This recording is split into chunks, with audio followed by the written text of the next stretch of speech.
Señoras y señores, muy buenos días, amable teleaudiencia de Emigrados Televisión que se emite desde Bilbao, Euskal Herria. Bienvenidas y bienvenidos a Panorama con la realización de diversa comunicación. Yo soy Eliezer Jiménez Julio, saludándoles esta vez desde Ginebra, Suiza.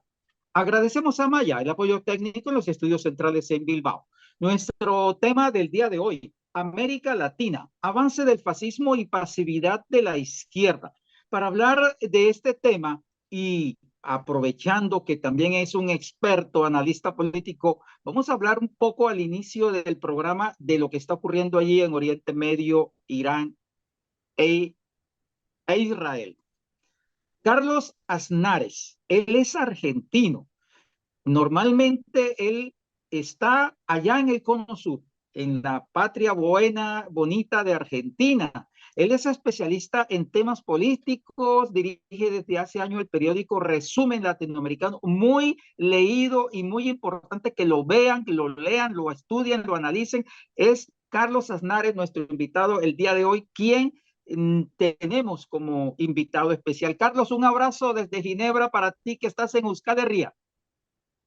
¿Qué tal? Un abrazo grande para ustedes también. Un gusto estar con ustedes, ¿eh?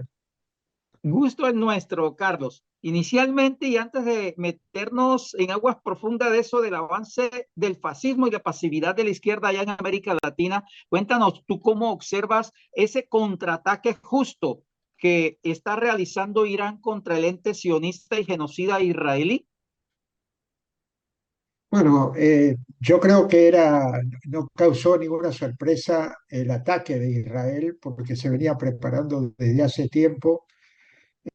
Israel pretende construir, valga la redundancia, el gran Israel, y en ese sentido ha ido avanzando todo este tiempo, primero con la tarea criminal contra el pueblo palestino, donde encontró y encuentra una seria resistencia por parte de las distintas facciones armadas del movimiento palestino.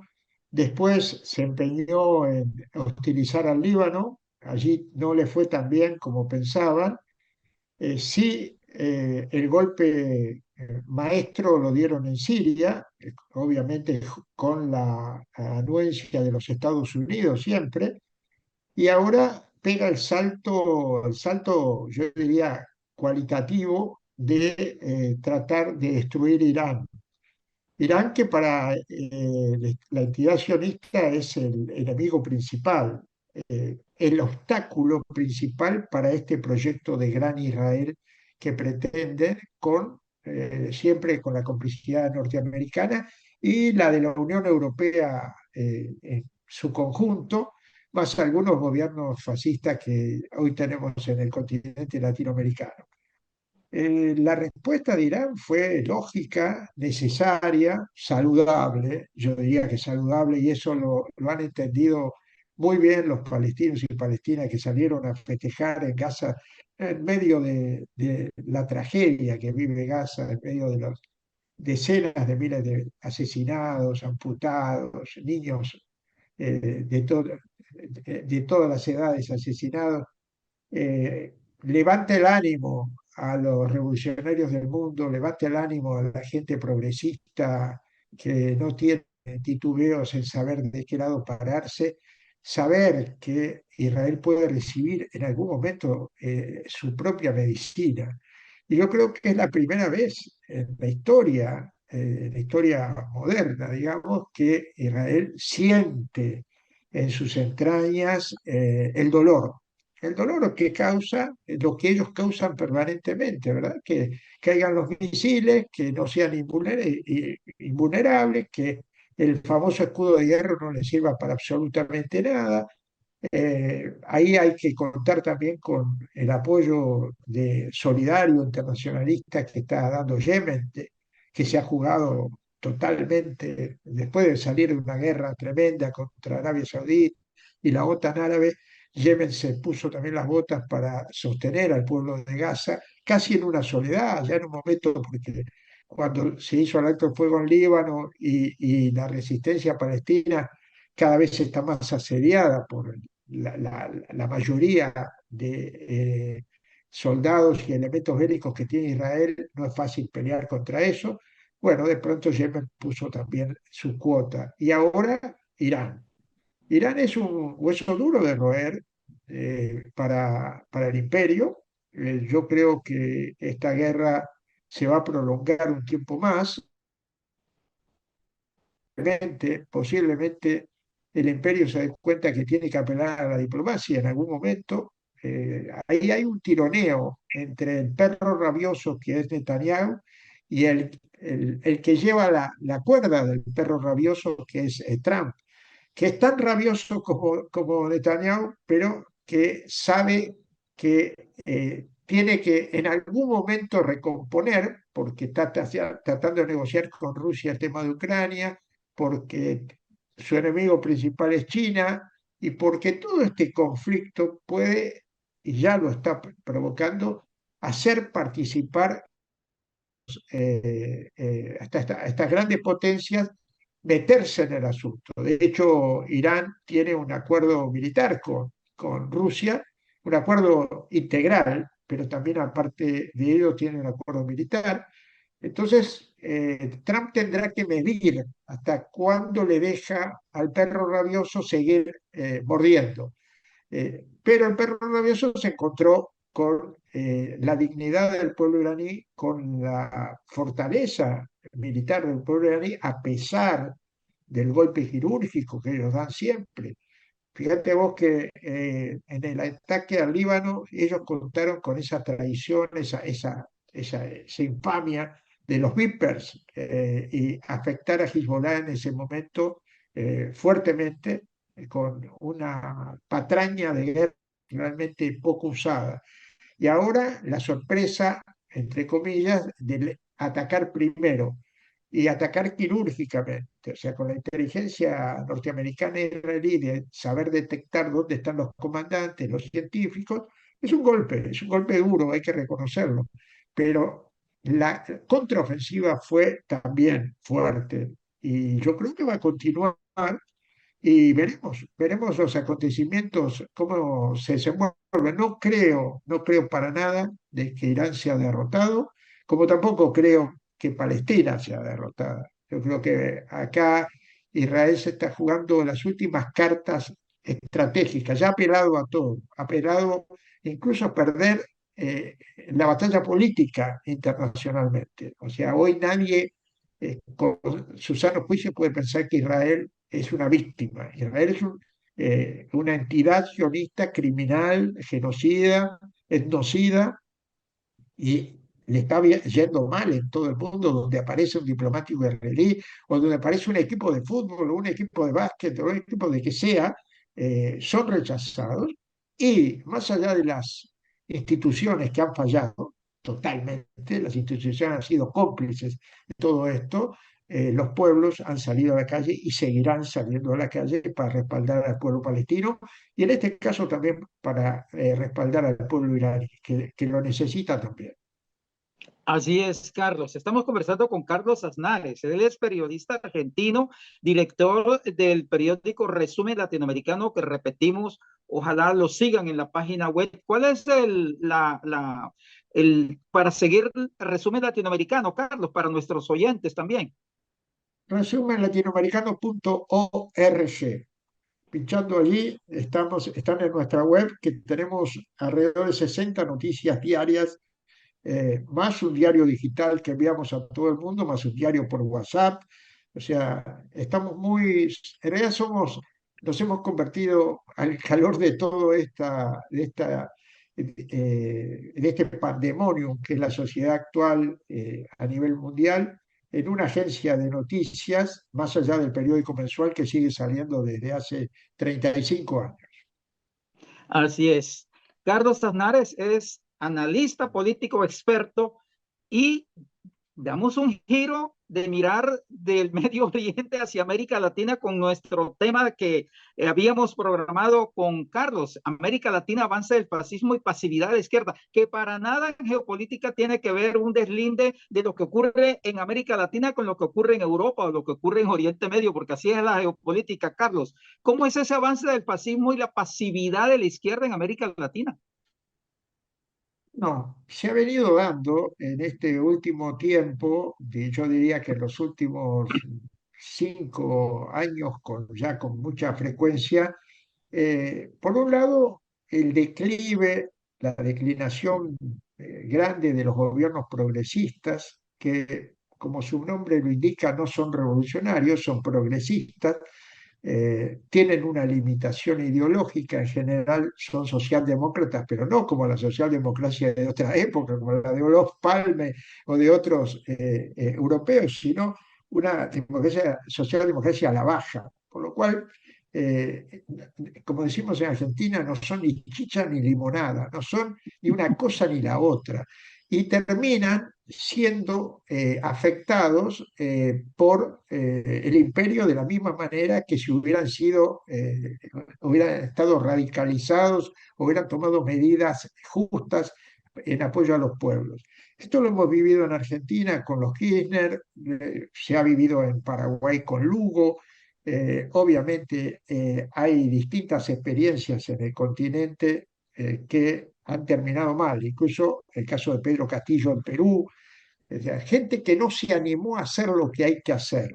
¿Y qué es lo que hay que hacer? Cuando se plantea la toma de un gobierno, ganar con los votos del pueblo, como ha pasado en estos países, bueno, aprovechar los primeros 100 días para hacer medidas de profundidad que tengan que ver con el respaldo que le ha dado el votante a esos gobiernos y a la vez enamorar a la población para profundizar el avance hacia, en el caso de lo que nosotros defendemos, hacia el socialismo. No quieren hablar de socialismo, que por lo menos avancen hasta una pequeña redistribución de la riqueza que en cada uno de estos países existe. No lo hacen.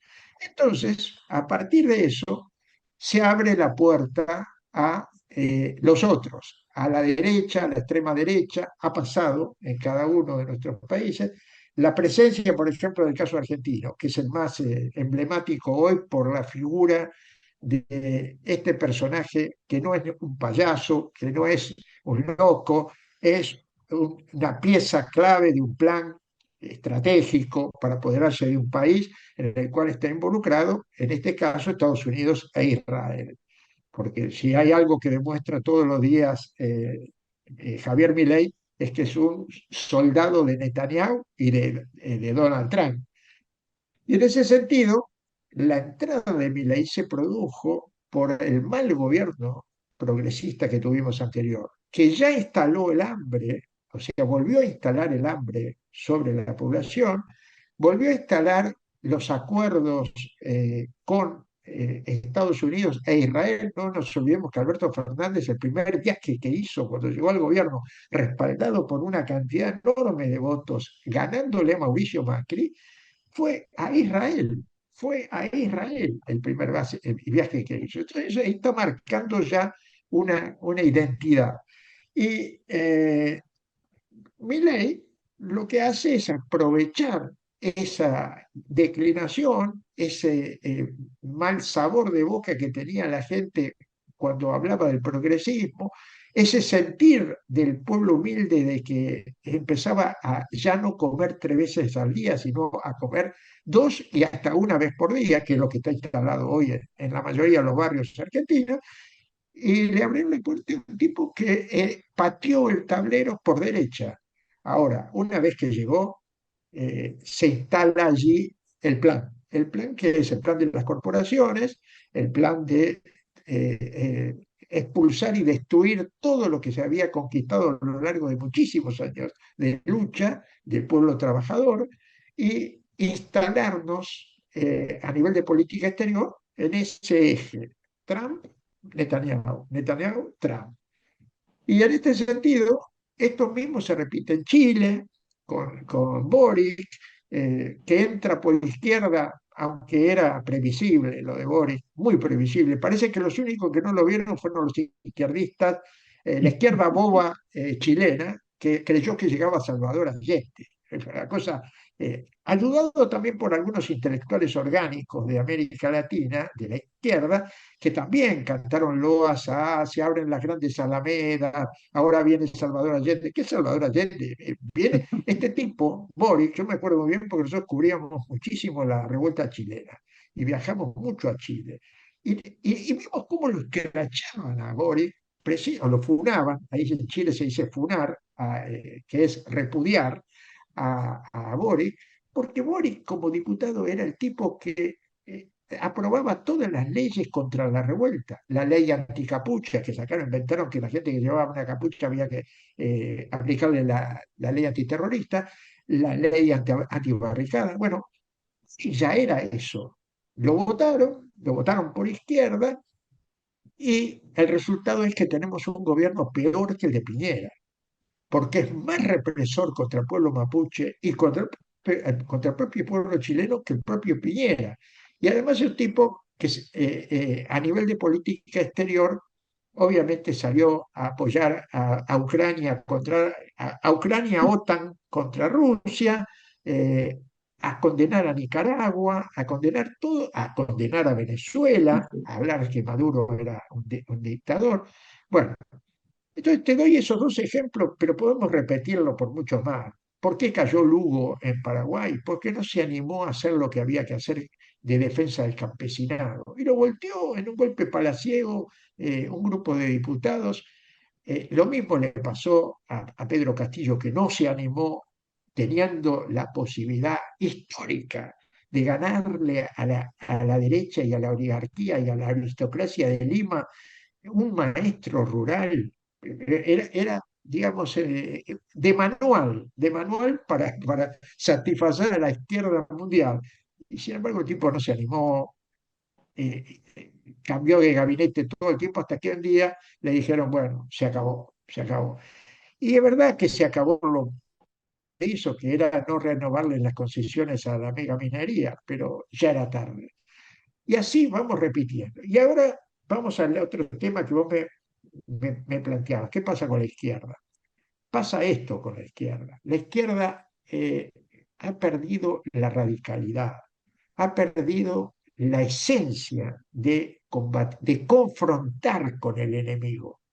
O sea, está mucho más volcada a pensar en la poltrona parlamentaria, el sillón parlamentario que les puede tocar si meten uno o dos diputados, porque además tampoco tienen tanta fuerza como para ganar elecciones a la derecha, eh, que en pelear. Están más preocupados en eso que pelear en la calle. Y han ido abandonando principios que son esenciales para la izquierda, que es la lucha por la justicia social en serio. Para eso hay que confrontar con el enemigo, para eso hay que confrontar con las patronales, incluso con las fuerzas represivas. Y fíjate vos, en Argentina tenemos un ejemplo. Todos los miércoles los jubilados salen a la calle a pelear por su salario. Y la izquierda no va a apoyarlos. Y son los jubilados los que ponen la cara y ponen el cuerpo, gente de 80 años peleando contra la policía, que les pegan duro y ellos también pegan. Y la izquierda no va porque están pensando más en cuántos votos van a tener imaginariamente para ganarle a Macri en el 2027, que si siguen así no le van a ganar a nadie, porque evidentemente en el juego de la democracia burguesa, la partidocracia, digamos, de derecha, sabe, conoce todos los métodos y nos meten a nosotros en ese juego que no tenemos la inteligencia para construir poder popular para ganar una elección tan fácilmente.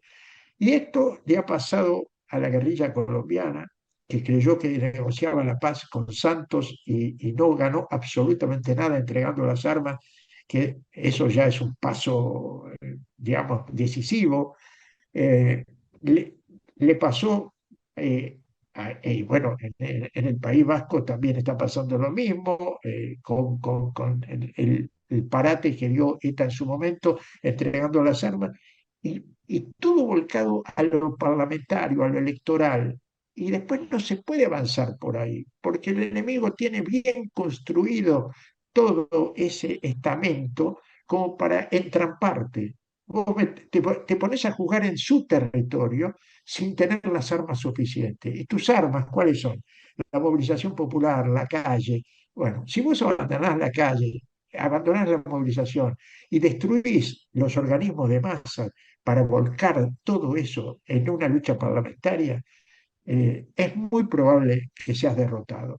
Y la izquierda, lamentablemente, hoy no está a la altura de las circunstancias del enemigo que hay que enfrentar. Este enemigo es el imperialismo, es el capitalismo, en su peor cara, en la cara de la guerra. Lo que estamos viendo ahora en Medio Oriente, la cara de la guerra. Cuando ellos necesitan aplastar las ideas del contrincante, tienen varias posibilidades. Uno, lo cooptan. Otro, obviamente, los hacen jugar dentro de la democracia burguesa. Tercero, no pueden hacerlo, lo aplastan militarmente o represivamente. Y esto es lo que estamos viviendo hoy. Por eso que cuando nos cuentan de pronto, bueno, hay un candidato progresista en Ecuador, María, esta chica Luisa González, o sea, van a la elección, le roban la elección y no sacan el pueblo a la calle para defender el voto. Ni siquiera eso, ni siquiera eso. Aunque pueden cantar todas las canciones que quieran. Bueno, nos robaron esto, lo otro. Pero, ¿y dónde está el pueblo? ¿Qué existe para provocar la defensa del voto que te robaron? No se animan, no se animan. No se anima Cristina Fernández, que va a ir presa este miércoles, no se anima a sacar al pueblo a la calle a confrontar. Sí, a acompañarla, van a hacer todo un paripé de ir a acompañarla para que le den la prisión domiciliaria, pero no para pelear por la libertad o por la justicia social. Para eso no sacan al pueblo a la calle. Y tienen miedo a confrontar porque ideológicamente tienen una limitación. Son burgueses, son amigos del capitalismo bueno, del capitalismo sano, del capitalismo. El capitalismo es el capitalismo. El capitalismo es brutal. El capitalismo es guerra, es muerte, y para sostenerse es capaz de aplastar todo lo que haya que aplastar. Carlos, ¿qué opinión tienes tú y qué visión tienes del gobierno liberal que hay en Colombia en este momento? Yo no lo llamo progresista, lo llamo un gobierno liberal de Gustavo Petro. Y bueno, pienso lo mismo, un gobierno débil, débil, ya nació débil de entrada.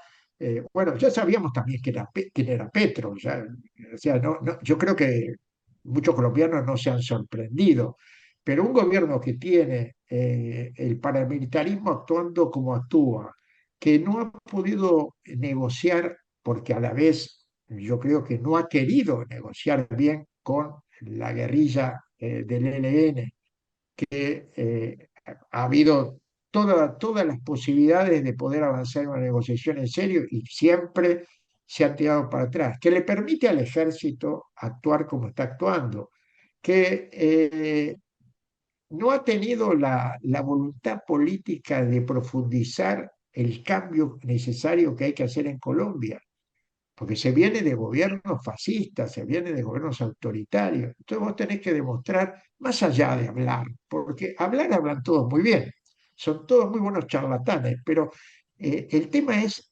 las medidas necesarias que hay que tomar.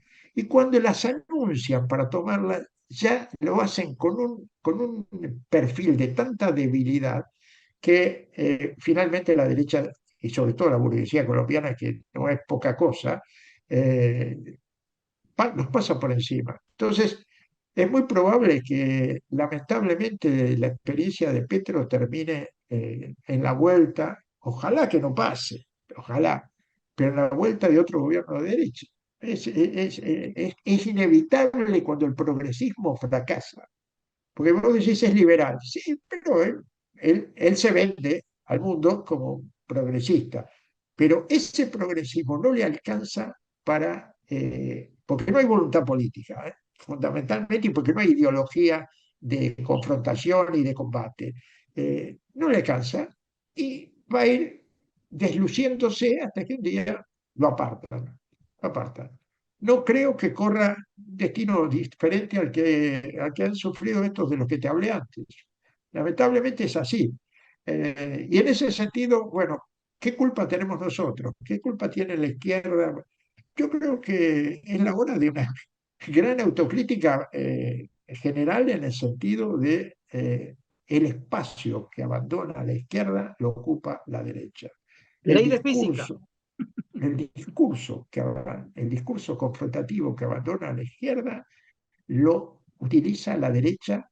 Y vos fíjate que ellos hablan de revolución, hablan de confrontación, hablan de... Y esto seduce a un sector de la juventud. Lo hemos visto en Argentina, lo estamos viendo en otros lados. Los otros días leí un artículo muy interesante sobre eso, de por qué los jóvenes desideologizados, desesperados por la falta de trabajo, golpeados por la crisis, ¿por qué los jóvenes eligen a candidatos de derecha o de extrema derecha? Porque no estamos hablando de derecha, estamos hablando de fascistas. Y bueno, porque la izquierda no les ofrece esa posibilidad. Recordemos los años 70, yo por lo menos que vengo de esa etapa. Nosotros enamorábamos a la izquierda, a la población juvenil, porque le ofrecíamos, vamos a tomar el cielo por asalto, vamos a profundizar la idea del socialismo, vamos a la lucha. Ahora, sacrificio, sí, hay que hacer sacrificio. Poner muertos, seguramente poner muertos, pero el destino de todo eso, el punto final, era algo que de alguna manera iluminaba a esos jóvenes de esa época. Hoy, qué le está ofreciendo la izquierda a los jóvenes? Ellos me dicen, bueno, votame y a lo mejor sacamos un diputado, votame y a lo mejor sacamos dos diputados. ¿Y qué hacen dos diputados en un parlamento de 50, 70 o 160 derechistas o socialdemócratas a la baja? Poco y nada. Entonces ahí está la base. Yo creo que ese espacio de la confrontación, de la lucha, de la calle, que la izquierda siempre manejó muy bien, hoy de alguna manera lo está ocupando la derecha. Está ocupando la derecha. Y los espacios que ocupa es un espacio para destruir todo lo que se hizo antes. En cambio, nosotros, que cuando llegamos al gobierno somos muy conciliadores, hay que reconciliar a todo el mundo. Bueno, en general no tiramos abajo lo que construyó la derecha en ese periodo de 4 u 8 años. Al contrario, estamos tratando de poner paños fríos, tratando de que nadie se enoje, que no le hagas el juego a la derecha. El famoso discurso, no le hagas el juego a la derecha, entonces no hagas nada. Quédate tranquilo, porque si no, viene la derecha. Y con ese discurso ellos siguen avanzando. Carlos, tu opinión rápida al final del programa sobre Claudia Sheinbaum en México y Xiomara ahí en Honduras. Pues Xiomara se va y ya está la candidatura de Ricky Moncada. Vamos a ver. Yo creo que Xiomara no hizo todo lo que tenía que hacer, pero hizo algunas cosas interesantes en lo que hace al apoyo, digamos, a algunos sectores que estaban muy golpeados por la crisis anterior, por la crisis económica. No resolvió el tema de la lucha contra el extractivismo. Lamentablemente, este es otro tema. Los progresistas le abren la puerta al extractivismo, que quiere decir, le regalan la tierra a las corporaciones. Es eso.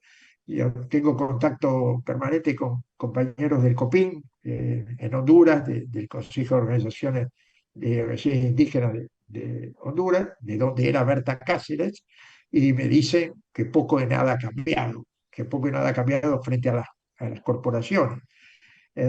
Veremos qué hace Enrique Moncada, no es lo mismo porque Xiomara estaba muy sostenida por los contactos internacionales que tiene su esposo, Zelaya, el expresidente.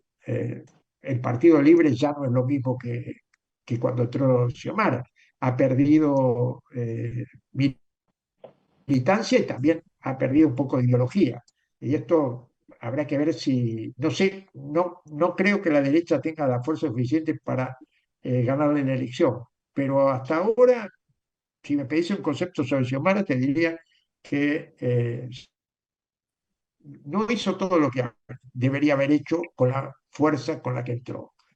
En el caso de Claudia Sheinbaum, yo era la verdad, muy pesimista con Claudia Sheinbaum, como también lo fui con López Obrador, porque si bien resolvieron algunos temas, pero también volvieron a caer en la misma historia. El Tren Maya, el extractivismo, la Guardia Nacional, restaurar el poder militar de la Guardia Nacional Mexicana, que a quién afecta, a los pobres, digamos.